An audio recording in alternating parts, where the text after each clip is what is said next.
오늘은 본문 말씀으로 우리 다 함께 산다. 두 번째 이제 말씀을 나누기 원하는데 어쩔 수 없이 그를 공동체 말씀을 한다. 이렇게 생각하시면 안 되고 뭐 좀 내용만 다르고 다 똑같은 말이네. 이렇게 생각하시면 안 되고 우리가 하나님이 이 공동체를 향한 마음이 얼마나 큰가, 또 우리는 개인적이고 너무 이기적인 마음이 얼마나 큰가, 이런 것들을 좀 생각하면서 말씀을 들으면 좋겠습니다.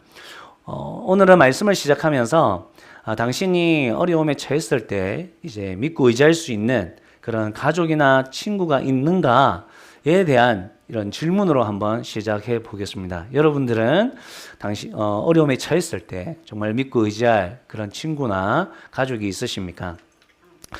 저는 정말 나약한 인간이기 때문에 저는 어렵거나 마음이 힘들면 가족이나 목장에 나눕니다.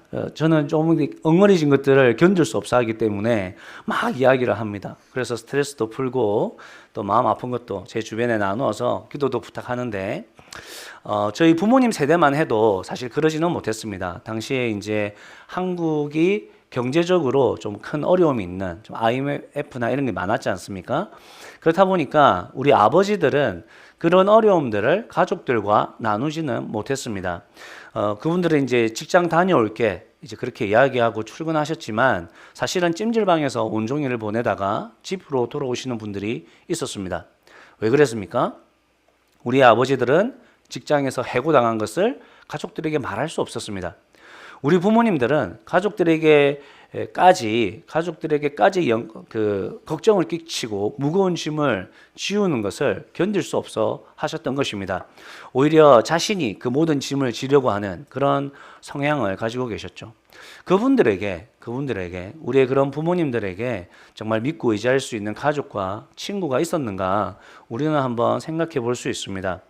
얼마 전에 제가 한국에 갔다 왔을 때 저희 친구들을 만났다고 했는데, 그 친구 중에 이제 제가 한국을 떠나올 때 정말 잘 나가던 친구가 있었습니다. 이제 뭐 은행 지점장까지 뭐 바라보고 있는 뭐 젊은 나이에 막 승승장구하고, 그래서 그 친구 얼굴에 빛이 났습니다. 이렇게 제가 나올 때는 막 번들번들하고 뭐 자기가 다 할 수 있는 것처럼, 그리고 이제 어깨뽕도 막 올라가 있고, 뭐 저희들 만나고 있는데 막 사람들 전화하고 막 하고. 이제 그 친구가 이제 저를 이번에 만났을 때는 힘이 다 빠져 있었습니다. 얼굴에 광이 사라졌고 차도 바뀌었더군요. 차도 오래된 차고. 그래가지고 이제 이런저런 이야기를 하다가 너 저번에 이제 내가 떠나올 때는 네가 참 잘 살고 있었고 주변에 사람도 많았는데 요즘 어떠냐 하니까, 자기가 부서가 바뀌고 자기가 좀 어려운 상황이 되니까 사람들이 자연스럽게 멀어지더라는 겁니다. 그러면서 이제 고등학교 친구만 남았다. 근데 그 고등학교 친구가 나하고 지하고 또 다른 한 명, 이 세 명 남았다. 이제 그 이야기를 하는 겁니다. 그래서 제가 사실은 그 이야기를 듣고 좀 깜짝 놀랐습니다. 아니, 내가 떠나올 때만 해도 정말 잘 나가던 친구가 정말 주변에 사람이 많았는데 정말 이 친구에게는 미래가 보장돼 있다. 주변에 그 관계들이 다 끌어줄 것 같이, 자기를 다 살려줄 것 같이 했는데 다 동아줄 같은 것을 다 끊어버리는 이런 것들을 보면서 야, 이게 실제구나 라는 것들을 제가 느꼈는데, 여러분 어떻습니까? 정말 여러분이 어려움에 처했을 때 또 믿고 의지할 수 있는 그런 가족과 친구들이 얼마나 있습니까? 캐나다의 자살률이 인구 10만 명당 얼마다 이렇게 보거든요. 세계적으로 캐나다 자살률이 인구 10만 명당 9명이랍니다. 9명. 그러니까 세계의 평균입니다. 이게 세계적 평균을 내렸을 때 그 정도입니다. 그에 비해서 이제 BC주, 우리 BC주는 비도 많이 오고 우울하니까 그거보다 조금 더 높습니다. 인구 10만 명당 12명. 그러니까 9명이 평균인데 우리가 한 3명 많은 그 정도 이제 수치고, 대한민국은 어떻습니까? 대한민국은 인구 10만 명당 27명. 평균의 한 3배. 근데 이거는 이제 OECD 국가라고 경제적 이런 모임이 있는 그런 경제적으로 잘 나가는 이런 국가들 안에서는 우리가 20년 이상 지금 1위를 하고 있습니다. 자살률 1위를 하고 있죠. 한국은 여러분, 그래서 못 사는 나라거나 문제가 많은 나라가 아닙니다. 잘 사는 나라입니다. 세계에서 잘 사는 나라 20위 안에 들은 나라가 한국입니다. 근데 왜 이렇게 자살률이 높은가? 전문가들이 많은 이야기를 하죠. 뭐 사회적 고립이나 경제적 어려움 또는 정신적 건강 문제도 하는 이야기를 하는데, 그 전문가들이 하는 이야기 중에 하나가 우리가 어려움에 처했을 때 진짜 믿고 의지할 수 있는 그런 진정한 친구나 가족이 있다면 이런 결과는 나오지 않을 것이다 라고 입을 모아 이야기합니다. 여러분, 많은 사람들이 외로움 속에 살아갑니다. 우리 중에도 남자친구, 여자친구 있고 없고를 떠나서 외로운 사람들 많습니다. 우리 해피하우스에도 함께 사는 형제가 있습니다. 제가 그 형제한테 물어봅니다. 너 외롭냐? 이러면 한 번씩 물어보면 항상 대답이 외롭습니다. 그럼 제가 이야기하죠. 기도해라. 주님과 연애해라. 이 정도 터지면 안 되는데. 그러니까 많은 사람들이 외로움 속에 살아가는 거죠. 많은 사람들이 자신의 이야기를 마음껏 해볼 수 있는 곳이 없습니다. 왜죠? 뭐 말만 했다 하면 뭐 이래라 저래라 자꾸 옆에서 가르치려 드니까 자기는 그냥 누군가 내 말을 그냥 들어줬으면 좋겠는데 그럴 만한 장소도 사람도 없는 거죠. 근데 이제 목장과 교회는 사실 이런 시대에 대안이 되어야 됩니다. 이런 시대에 좀 충격을 줄 수 있는 그런 공동체가 되어야 되는 거죠. 그러라고 하나님께서 우리를 이 시대에 부르셨습니다. 그래서 우리가 먼저 목자가 되고 목원이 되어서 누구든 우리 목장 안에 들어오면 회복될 수 있는 그런 목장을 만들어라는 그런 명령을 받은 것입니다. 그래서 우리는 서로에게 혼자 걷지 않음을, 네가 지금 혼자 걷고 있지 않다는 것을 좀 알려줄 의무와 책임이 우리에게 있는 거죠. 근데 목장을 또는 교회를 이제 그 테니스 클럽 같은 신앙 동호회로 생각할 수도 있는데 그렇지 않습니다. 그죠? 어떤 분들은 이제 영적인 쇼핑센터다 이렇게 생각해서 탐방하듯이 교회를 이제 고르는 이런 것들이 있을 수 있는데 여러분 그거는 우리가 배울 게 아닙니다. 어떤 분들은 또 목장 교회를 종교를 배우는 어떤 학교쯤으로 생각하는데 그런 것도 아니죠. 또는 내가 아파, 내 마음이 아파, 나 치료받아야 돼. 그래서 뭐 마음을 치료하는 물론 그런 역할들이 있지만 우리가 치료하는 병원 이 정도로 생각하는 것은 옳지 않습니다. 성경은 그것을 이야기하지 않습니다. 우리의 본질적인 것은 요한복음 1장 12절 말씀처럼 그를 맞아들인 사람들, 예수 그리스도를 영접한 사람들을 이야기하는 거죠. 예수 그리스도를 우리의 인생의 주인으로 영접하신 분들은, 즉 그 이름을 진짜로 믿는 분들은 하나님의 자녀가 되었죠. 그럼 하나님의 다자녀, 그럼 우리가 누구예요? 같이 읽겠습니다. 시작. 그러므로 외국 사람이나 나그네가 아니요 성도들과 함께 시민이며 하나님의 가족입니다. 물론 하나님의 가족이라는 이 이미지도 하나님께서 우리에게 주신 그 이미지 중에 하나이고 정체성 중에 하나이지만 본질적으로 누군가가 우리에게 야 교회는 뭐냐라고 물어봤을 때 우리가 제일 먼저 이야기할 수 있는 답은 하늘 가족이야. 우리는 영적 가족이야 라고 이야기하는 겁니다. 그래서 우리는 진짜 우리 교회는 가족 같아. 이거는 사실은 맞지 않습니다. 가족 같으면 안 되는 겁니다. 내가 가족 같이 여겨지는 교회는 사실 조금 적당입니다. 그러니까 우리는 가족이야 라는 말이 나와야 되는 거죠. 그 개념을 꼭 기억하셔야 됩니다. 우리는 하나님을 아버지로 모시는 한 형제요, 한 자매요, 한 집안 사람이고 진짜 가족입니다. 그래서 우리가 하늘 가족으로서 함께 살아가기 위해서는 어떻게 해야 된다 그랬습니까? 어제 개회 예배 때 말씀드린 것처럼 고독의 시간이 있어야 된다 그랬습니다. 그죠? 고독의 시간. 고독의 시간을 통해서 하나님을 만나고 하나님으로부터 오는 은혜와 평안과 사랑이 내 안에 충만해야 됩니다. 그것이 무엇입니까? 내 옛 본성은 죽고 내 욕망은 죽고 예수 그리스도로 충만해지는 것이죠. 그래서 예수님과 같이 하나님의 자녀라는 새로운 정체성을 내 안에 가득 새기는 그런 시간들이 있어야 된다는 겁니다.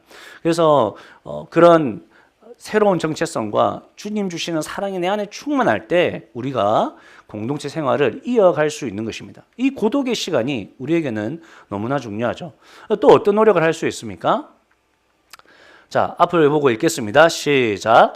한 몸에 많은 지체가 있으나 그 지체들이 다 같은 일을 하는 것은 아닙니다. 이와 같이 우리도 여럿이지만 그리스도 안에서 한 몸을 이루고 있으며 각 사람은 서로 지체입니다. 그러니까 우리가 어떤 노력을 할 수 있는가? 우리가 이 안에서 서로 다르다는 것을 인정해야 됩니다. 서로 다르다는 것을 이해하고 함께 해야 되는 거죠. 그러니까 어떤 사람은 손이고 어떤 사람은 발이고 어떤 사람은 입이고 또 어떤 사람은 눈이입니다. 그래서 눈이 잘 보이니까 너구리가 지나가는 게 보이죠. 그죠? 자기가 이제 그죠? 근데 이제 우리 안에 이제 어떤 사람은 입이고 어떤 사람은 손이다 보니까 이제 뭐 이제 귀가 또 볼 때 눈이 볼 때 꼴사 나온 거예요. 저 손은 지가 먹을 것도 아닌데 입한테 괜히 넣어주고 말이야. 저러고 섬기고 말이야. 이제 이런 것들이 이해가 안 될 수 있습니다. 하지만 우리가 그런 우리의 생각과 우리의 뜻을 내려놓고 주님 안에서 하나됨을 추구해 가는 것이 우리가 감당해야 할 공동체의 모습이다라는 것이죠. 공동체라는 책이 있습니다. 그 책에 보면 이런 말이 있습니다. 공동체가 뭐냐? 목장과 교회죠. 목장 교회가 뭐냐라고 했을 때 함께 읽겠습니다. 시작. 당신이 가장 함께 살고 싶지 않은 사람이 항상 살고 있는 곳이다.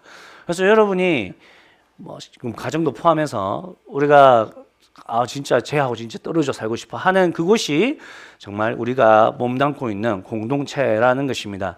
공동체는 사실 같은 목적과 같은 뜻을 가지고 같은 방향으로 가기 위해서 모인 사람들이라는 뜻이죠. 공동체라는 말이. 근데 이제 목장도 그렇고 교회도 그렇고 우리 주변에 이제 뭐 직장이나 집도 그렇고 어떤 곳입니까? 우리가 함께 같은 목표와 꿈을 가지지 않습니까? 그래서 이제 함께 사는 곳인데 그곳에 어떻다고요? 항상 내가 원하지 않는 사람이 늘 있다는 겁니다. 그 정상적이라는 거예요. 자, 그래서 우리는 어떤 일을 해야 되죠? 공동체는 그 책에 보면 이런 내용이 있습니다. 제가 읽어볼게요. 공동체의 특성은 수용과 친밀함과 연약한 모습이다. 거기서 우리는 다른 사람들과 연대하여 열매를 맺고 세상을 위한 그리스도의 몸이 된다. 공동체는 서로 돌보며 즐거워하는 것, 상처와 약점을 드러내는 자리, 죄와 깨어진 모습을 고백하는 안전한 장, 용서받고 용서를 베푸는 사랑의 집, 그게 공동체의 특성이 되어야 된다는 겁니다. 그러니까 공동체와 목장과 교회 안에서는 어떤 일이 일어나야 합니까? 우리 안에 연약함을 이야기하는 것이 이상하지 않아야 됩니다. 우리 안에 상처와 약점들이 우리 목장 안에서 드러나야 되는 거죠. 우리의 죄성이 드러나고 우리가 깨어진 모습이 나타나야 한다는 겁니다. 그렇게 해도 여기는 괜찮구나, 여기서는 이래도 되구나 라는 것이 이제 여겨져야 되는 거죠. 그렇게 마음이 이렇게 인식이 되어져야 되는 거죠. 거기에 수용함이 있고 친밀함이 있고 여기에 돌봄이 있고 여기에 약함이 있다 할지라도 절대 문제시 되는 것이 아니구나라는 것이 우리에게 각인되어야 되는 것이 공동체입니다. 동시에 우리가 이렇게 다르다고 해서 그 안에 하모니를 만들어내지 않는, 나는 이런 모습이야 하고 그냥 내 걸 주장하는 게 아니라 우리가 그 안에서 하모니를 만들어낼 수 있어야 되겠죠. 다름으로 대접을 잘하는 사람들은 대접을 하고, 또 노래를 잘하는 사람들은 찬양을 인도하고, 공부를 잘하는 사람은 성경을 잘 익혀서 성경의 이야기를 나누어 줄 수 있고, 이제 그런 것이 우리가 추구해 가야 하는 목장의 모습입니다. 이제 이전에 캄보디아에서 이제 내전이 있었거든요. 이제 어떤 목사님이 그 캄보디아의 내전으로 인해서 이제 피난을 온 태국의 그 국경 지역에 난민촌을 꾸리고 있는 그 캄보디아 사람들을 보게 되었습니다.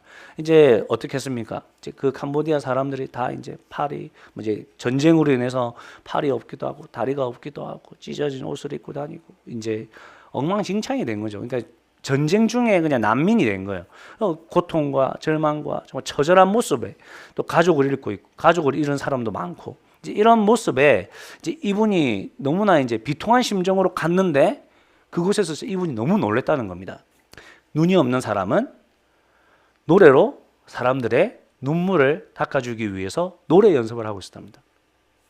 다리를 잃은 사람은 멀쩡한 두 손과 두 팔을 이용해서 대나무로 소가죽을 붙여서 다리 있는 사람들을 위한 그 의족을, 그러니까 다리가 이제 다친 사람들을 위한 의족을 만들어주고 있었답니다.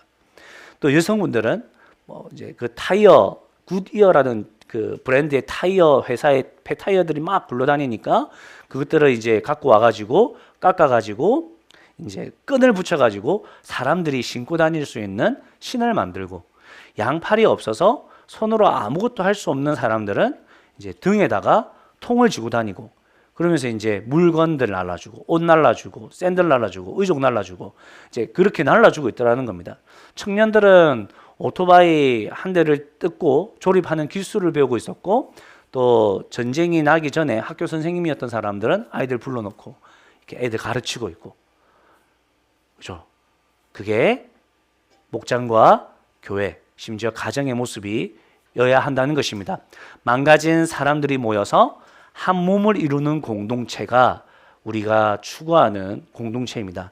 하나님의 거룩한 자녀이지만 그죠? 죄와 어둠의 권세에 완전히 패배하고 너덜너덜해진 우리의 모습일 수 있지만 그 안에 나아가서 공동체 안에 나아가서 내가 받아들여지고 또 회복되어지고 또 축복받는 그 자리가 우리가 추구하는 자리라는 것입니다.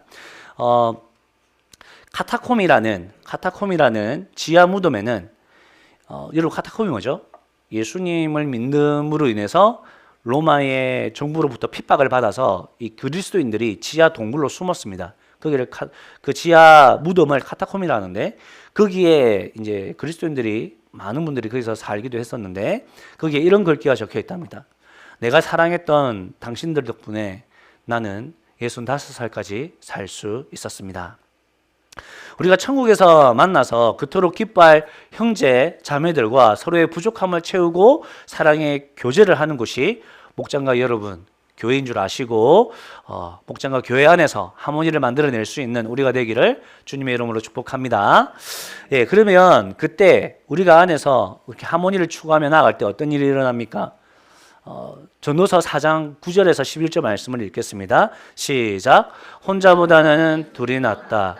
두 사람이 함께 일을 할 때 더 좋은 결과를 얻을 수 있기 때문이다. 그 가운데 하나가 넘어지면 다른 사람이 자기 몸을 일으켜 줄 수 있다. 그러나 혼자 가다가 넘어지면 딱하게도 일으켜 줄 사람이 없다.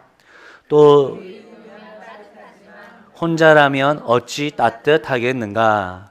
그러니까 하나님께서 말씀하시는 대로 우리가 이제 목장과 교회가 안에서 한 몸을 이루고 나가면 어떻습니까? 이제 안전하다는 거죠. 우리가 추워서 죽는 일은 없다는 겁니다. 넘어져서 못 일어나는 일은 없다는 겁니다. 그런 비참한 일은 있지 않는다는 거죠. 혼자일 때보다는 무조건 더 좋은 결과를 낳게 된다는 겁니다. 그래서 우리는 한 몸 공동체가 될 때 그렇게 안전하다라는 거죠. 사막에는 많은 위험이 있습니다. 사막을 지날 때, 그죠? 낮에는 일사병이 있을 거고, 밤에는 동사의 위험이 있을 거고, 또 외진 곳에는 강도의 위험이 있을 거고, 마실 물이 없는 그런 위험한 지역도 있을 겁니다. 독사와 맹수도 있고, 그런 사막을 가로지를 때 혼자라면 어떻겠습니까? 가다가 누가 죽어도 모르는 겁니다. 자기가 가다가 그냥 목말라 죽거나 가다가 뭐 뜯겨 죽거나 해도 모르는 겁니다. 하지만 함께하면 함께 헤쳐 나갈 수 있는 것이죠. 안전입니다. 함께 걸으면 안전합니다. 두 번째 우리 말씀입니다. 죄송합니다. 두 번째 말씀은 제가 읽어드릴게요. 혼자 싸우면 지지만 둘이 힘을 합하면 적에게 맞설 수 있다. 세 겹줄은 쉽게 끊어지지 않는다. 이게 전도서 4장 12절 말씀인데 혼자 싸우면 혼자 싸우면 지지만 둘이 힘을 합하면 적에게 맞설 수 있다. 세 겹줄은 쉽게 끊어지지 않는다. 이 말씀입니다. 샌프란시스코의 그 금문교 한번 보셨습니까? 네, 그 군문교가 유명하게 길고 많은 그 길고 또 그 다리를 버티고 있는 그 줄이 유명하거든요. 그 줄이 어떻게 왜 유명하냐면 그 금문교가 6차선 넓이에 2,825m입니다. 근데 그 긴 다리를 붙들고 있는 힘이 철사 한 가닥 한 가닥들의 함께함이기 때문에 유명해요. 거기가. 그래서 227m 주탑의 메인 1m 굵기에 굵은 그 철선이 하나의 통으로 된 라인이 아닙니다. 뭔가 1m짜리로 찍어낸 게 아니라 우리가 그 머리카락보다 조금 더 굵은 그 철사 하나 있잖아요. 우리가 굽었다 폈다 하면 끊어지는 거. 이게 27,000개가 모여가지고 하나를 이루는 거예요. 그게 꼬여가지고 지금 뭡니까? 하나의 기둥이 되어서 그 다리를 버티고 서 있는 겁니다. 그러니까 27,000개가 함께 뭉쳐 있으니까 뭐예요? 그 엄청난 무게, 그 어마어마한 다리를 붙들고 있는 겁니다. 무슨 말이죠? 서로 뭉쳐야 하는 겁니다. 서로 힘을 합쳐야 합니다. 나 못해, 나 안 해, 나 빠질게. 이거는 뭡니까? 우리 목장을 빼내는 거예요. 나 하나 빠질게 해서 내가 빠지면 우리 목장이 무너지는 거예요. 내가 힘 없어, 나 안 해 하면 우리 목장이 안 하는 거예요. 힘은 합쳐져야 되는 거예요. 그때 진정한 파워가 나타나는 겁니다. 때로는 우리가 그 1m 그 굵기의 철사들처럼 서로 꼬여 있다 보니까 어때요? 뭐 오해가 있어서 꼬인 관계가 될 수도 있고 또 상처도 줄 수도 있고 또 아픔도 있고 또 어려움들도 많겠지만 우리가 그렇게 모여 있어서 꼬여 있어야 큰 힘을 내어 큰 일들을 감당해 갈 수 있음을 여러분 기억하시고 목장과 우리 교회가 그런 큰 힘을 내는 그런 공동체가 될 수 있기를 축복합니다. 마지막으로 여러분 우리가 한 몸을 이루고 있을 때 우리 자신도 빛이 납니다. 빛이. 여러분 아무리 뛰어난 축구 선수도 메시도 팀이 없는 메시는 아무 의미가 없습니다. 아무리 빼어난 그 농구 선수도 마이클 조던이 뭐합니까? 자기가 팀이 없는데 아무 의미 없는 겁니다. 용맹스러운 군인이라 할지라도 자신이 있어야 할 부대가 있어야 함께 싸우는 동료들이 있어야 의미가 있는 것이지 자기 혼자 잘났다고 다 싸운다고 되는 일이 아닙니다. 자, 혼자 잘나는 것은 아무 의미가 없습니다. 우리 몸도 마찬가지죠. 내 시력이 2.0이야. 그래서 이 눈이 열받아가지고 이 무능한 이 몸들과 붙어 있을 수 없어서 눈깔이 떨어져 나갔습니다. 어떻게 되겠습니까? 시체죠, 시체. 그 정말 공포물이죠, 공포물. 스릴러입니다. 그러니까 팔이 아무리 뛰어나다고 해서 몸에서 떨어져 나가면 다리가 자기가 뛰어나다고 해서 몸에서 떨어져 나가면 그 자체로서 가치가 없는 거죠. 시체에 불과한 것입니다. 이와 같이 우리는 한 몸이고 우리의 머리는 예수님이시고 우리가 예수님을 머리로 모시고 우리가 그 안에서 예수님께 방향을 향하면서 한 몸을 이루고 살아갈 수 있다는 것, 그것이 우리가 기억해야 할 공동체로서의 말씀입니다. 하나님은 어떻게 할까요? 우리를 어떻게든지 하나로 묶어 놓으려고, 어떻게든지 얘가 여기에 소속되게 하려고 하고, 어떻게든지 얘가 목장에 좀 잘 출석하게 하려고 할 것이고, 사탄은 어떻게 할까요? 일단 모이면 힘이 생기고, 모이면 가치가 생기고, 모이면 뭐든지 잘 감당하니까 어떻게 할까요? 안전하니까 어떻게 할까요? 사탄은 어쩌든지 찢어 놓으려고 하는 거죠. 그래서 이전에 제가 말씀드린 것처럼 디아블로, 던져서 둘로 나눈다. 사탄이란 뜻입니다. 사탄은 어쩌든지 나누고 쪼개는 게 사탄입니다. 그러니까 사탄의 종이 된 사람은 자기가 하나님을 잘 믿는 사람이라고 하면서 어때요? 나 교회 소속 안 돼도 나 온라인 예배 드리면서 신앙생활 잘해. 뭐 이렇게 이야기하는 거죠. 목장이 없어도 괜찮아. 난 너희도 괜찮아. 너희도 안 가도 돼. 이런 식으로 동네방네 떠드는 분들이 간혹 있더라고요. 자기 합리화하고 하나님의 말씀에 근거한 신앙생활이 아닌 거죠. 하나님께서는 우리가 하나 되기를 원하십니다. 예수님을 머리로 하고 한 몸을 이룬 교회와 목장을 보고 싶어 하십니다. 그래서 하나님께서는 우리가 목장과 교회 안에서 우리의 존재 가치와 우리의 존재 목적을 찾아가기를 원하십니다. 그래서 예수님도 우리를 위해서 기도하실 때 어떻게 하셨어요? 하나 되도록 우리가 한 마음이 되도록 기도하셨습니다. 여러분, 우리는 하늘 가족입니다. 천국에서 함께 지낼 하늘 가족입니다. 하늘 가족이라고 다 이해할 수 있는 사람들은 아닐 수 있습니다. 가장 함께하기 싫은 사람이 우리 안에 있을 수 있습니다. 그게 정상이죠. 그럼에도 불구하고 서로 사랑하고 아끼고 돌보고 우리의 가면을 벗고 나약함과 부족함을 드러내는 것, 그래도 괜찮은 목장, 그래도 괜찮은 교회의 분위기를 만들어내는 것, 그것이 우리의 과제입니다. 그렇게 할 때 우리가 주님 안에서 안전함과 큰 힘과 가치감을 회복할 수 있음을 여러분 믿으시고 그런 목장 교회를 세워가시는 여러분 되시기를 주님의 이름으로 축복합니다. 우리 함께 찬양하겠습니다. 여기에 모인 우리 3절 찬양을 2번 하겠습니다.